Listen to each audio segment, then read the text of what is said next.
One person is dead after being hit by a car at a busy Orange County intersection. Troopers say a woman in a motorized wheelchair drove into traffic on Orange Blossom Trail at Holden Avenue late last night.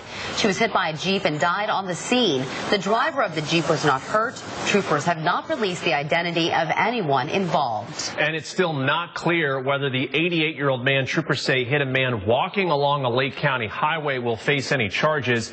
Witnesses identified the SUV that hit and killed Scott Parrish on US 27 yesterday morning. 88-year-old William Thomas told troopers who stopped him 4 miles from the scene he thought he may have hit something but didn't think it was a person. Now, neither of those accidents involved a crosswalk, but today, drivers all over the greater Orlando area received an expensive reminder to yield to pedestrians in crosswalks. Those who don't are getting pricey tickets and points on their driving records. WESH News' Bob Kealing joins us live at the crosswalk that has the worst record in Orlando for drivers failing to yield. Bob, where is it? Yeah, it's out here on the southeast part of town.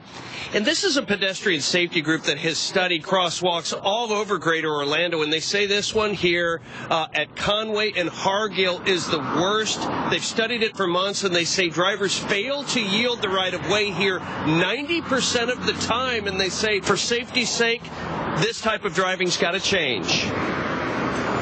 And I get another 164. Sandra Velez Pizzuto is still smarting from the $164 ticket police wrote her for failing to yield to this pedestrian in a crosswalk along Mercy Drive. Jaguar. The pedestrian is actually an undercover officer calling in car after car he sees blowing right by him, then being pulled over.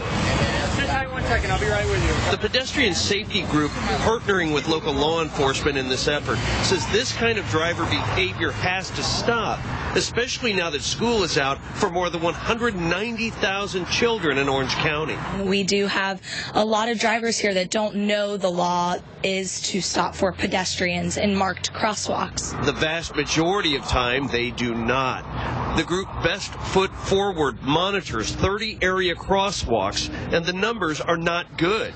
At 3 crosswalks where the so-called yield rate is worst, Conway Road, Dr. Phillips Boulevard, and Pine Hills Road, drivers are yielding less than 20% of the time.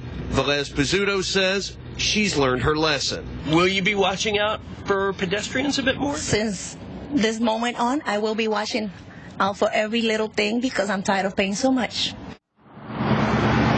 There's another sobering number to consider. 74 pedestrians were involved in crashes last year in Orange County alone. So the takeaway from this is if someone is in a marked crosswalk like this, they always get the right of way every single time. Reporting live in Orlando, Orange County, Bob Kealing, WESH 2 News. All right, Bob.